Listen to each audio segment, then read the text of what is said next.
आंधळी जिल्हा परिषद गटाच्या माध्यमातून त्याचबरोबर आंधळी ग्रामपंचायतीच्या वतीने जागर ग्रामविकासाचा हा कार्यक्रम करण्यात आला।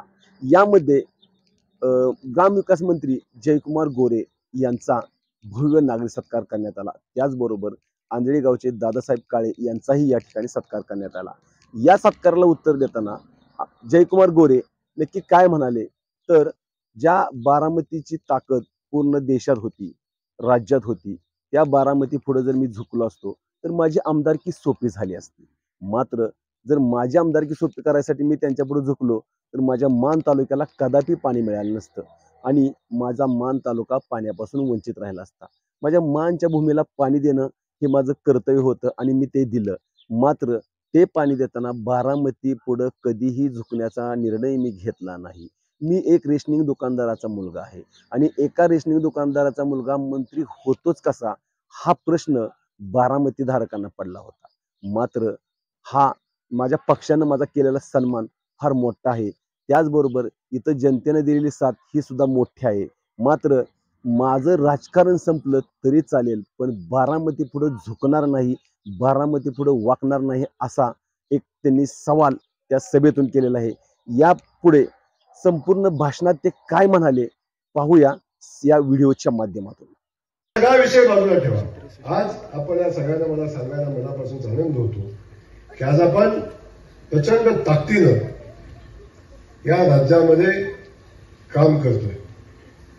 पहिल्या दिवशी आपण बघितलं भाऊ, खरी आग कुठं लागली, डॉक्टर साहेब सुदैव मानलं बघा, पहिला कार्यक्रम ग्रामविकास खात्याचा मी घेतला असेल, पहिला कार्यक्रम घेतला।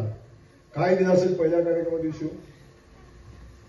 या राज्यातल्या 20 लाख लोकांना घरं देण्याचा पहिला निर्णय झाला। 20 लाख घरांना मंजुरी पहिल्या दिवशी, म्हणजे पहिल्या कार्यक्रमात दिली, दिवशी नाही पहिल्या कार्यक्रमात दिली। 20 लाख घरं कशाला म्हणतात?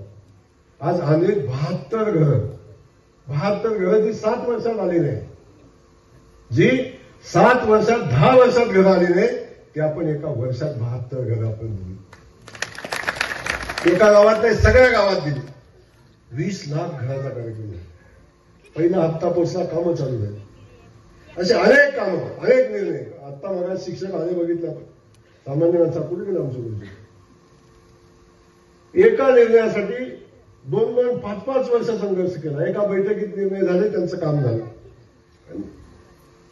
जमिनीची माहिती असणारा, जमिनीवर काम करणारा, ग्रामपंचायत ज्याला कळती, पाण्याचं महत्व ज्याला कळतं, रस्त्याचं महत्व ज्याला कळतं, सभामंडपाचं महत्व ज्याला कळतं, ज्याला मंदिराचं महत्व कळतं, असा आमदार झालाय, असा मंत्री झालाय आणि त्याला सगळंच माहिती आहे।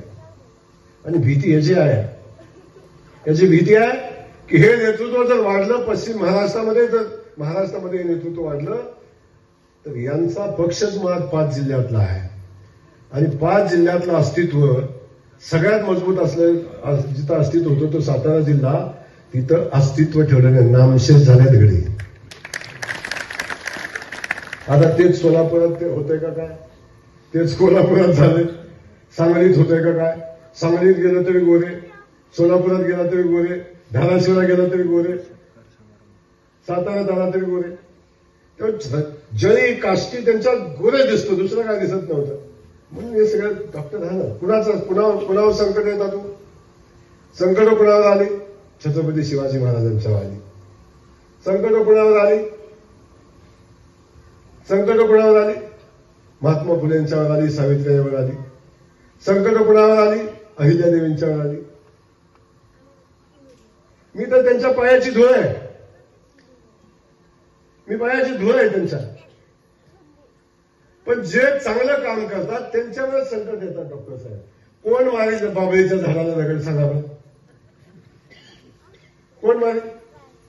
दगड कुणाला मारतात? कुठं मारतात दगड? आंब्याच्या झाडाला मारतात ना, आंबा पडेल म्हणून। हे आंब्याचं झाड आहे, याला दगड नाही मारला तर कोणाला मारलं? हे होत राहणार, मी अजून सांगतो, संघर्ष होत राहणार, हे थांबणार नाही माझ्यासाठी। पण संघर्षातून वाट करायची ज्याची क्षमता असते ना, तोच पुढे जातो आणि ती क्षमता घेऊन जयकुमार गोरे जन्माला आलाय। तर झालं असं, छत्रपती शिवाजी महाराजांचे काही वाक्य मी ऐकली नाही, थोडा माझा अभ्यास त्याचा कमी पडला। छत्रपती शिवाजी महाराजांनी सांगितलं होतं डॉक्टर साहेब, दुश्मनाला अर्धा कच्चा सोडू नको. काय काय सांगितलं महाराजांनी? दुश्मनाला अर्धा कच्चा सोडू नका, दुश्मनावर दयामया दाखवू नका. माझं चुकलं इथंच. मी माझ्या कधीही विरोधकांना त्रास दिला नाही.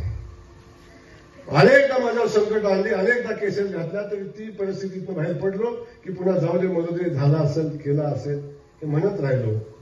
आणि त्याचा परिणाम असा झाला की त्यांना वाटलं हे सहन करतोय सारखंच. मी निर्णय घेतला आहे, आता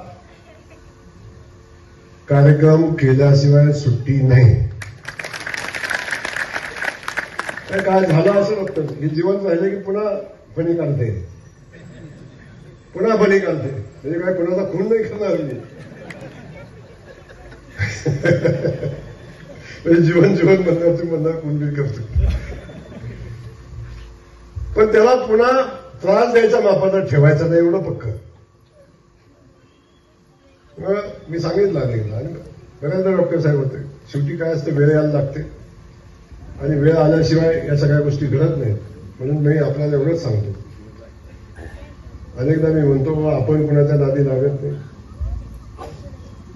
काय मी म्हणतो की आपण कुणाच्या नादी लागायचं नाही, लागत कधी. मी माझ्या विरोधकांनी सांगू दे की जयकुमार गोरेंकरला कधी त्रास दिला, सांगू दे कोणी, अगदी कुणीही सांगू दे की त्याला मी त्याचं नुकसान केलंय.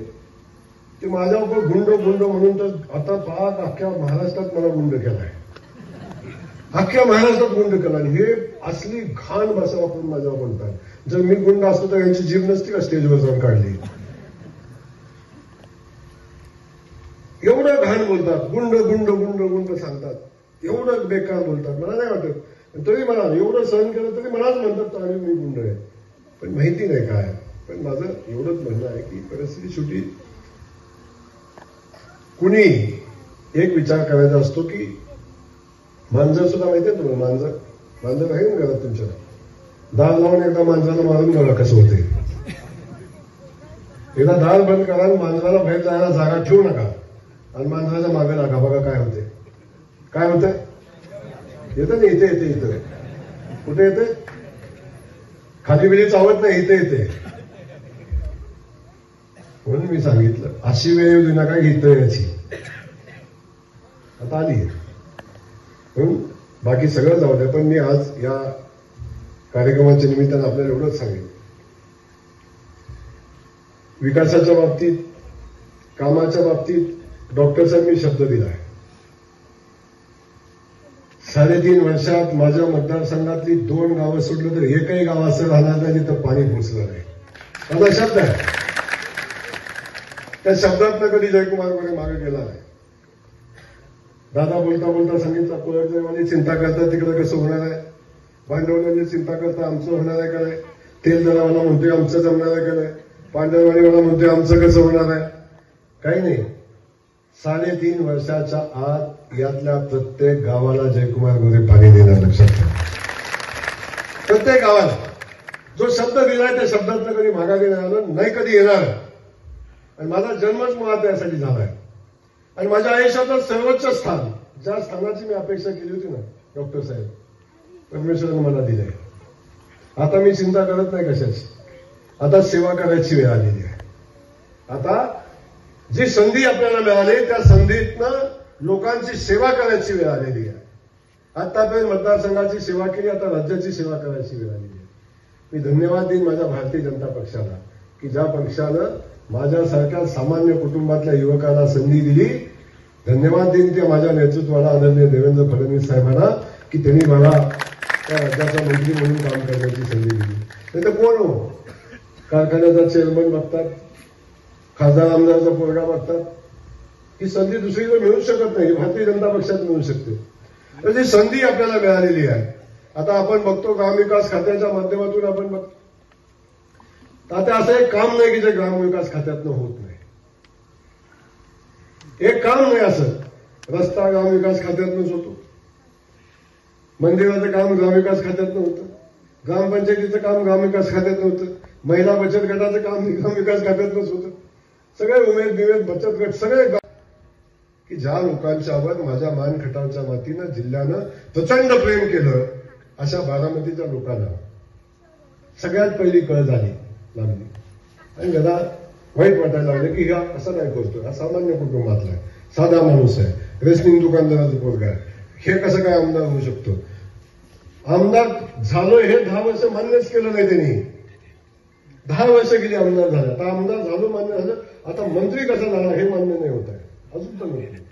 आणि यांना माहिती आहे डॉक्टर साहेब आज तागायत सगळ्या नेत्यांनी त्यांच्यावर तडजोड केली असेल, पण या पश्चिम महाराष्ट्रातला एकमेव फकड्या आहे कधी पवारांच्या पुढे झुकणार नाही आणि कधी झुकणार नाही.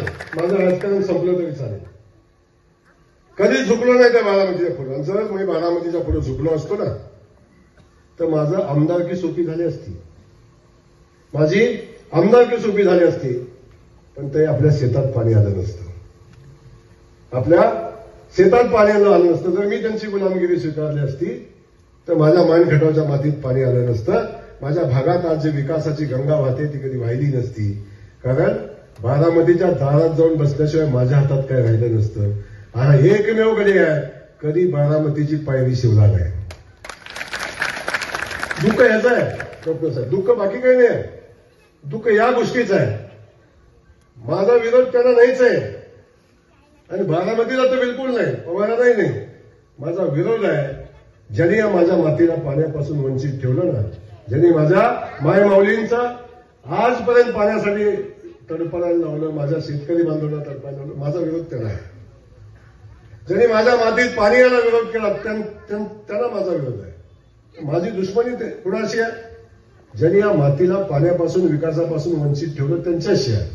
माझी व्यक्तिगत दुश्मनी कुणाशी नाही. काय माझं काय त्यांची मुलगी मी पळवून आणली का माझी त्यांनी नेली, काय संबंध आहे माझा त्यांचा? काही संबंध नाही. माझी लढाई ही माझ्या मातीच्या स्वाभिमानाची आहे. आज माझी इथं बहीण अभिमानानं पाण्याकडे बघते आणि सांगते हे पाणी आमचं आहे, आमच्या शेतामध्ये आहे. आता जाण का कुठं टँकर आणायला, टँकर येईल का दारात? आता येईल टँकर दारात. आज माझ्या मायमाऊलीच्या चेहऱ्यावर जो आनंद आहे ना, आणि हा आनंद कमवण्यासाठी जयकुमार गोरेनं संघर्ष केलाय, अनेकदा जेलमध्ये गेलाय, पण माझ्या मायमाऊलीचं दुःख हलकं करण्यासाठी गेलाय, बाकी कुठलं काम नव्हतं.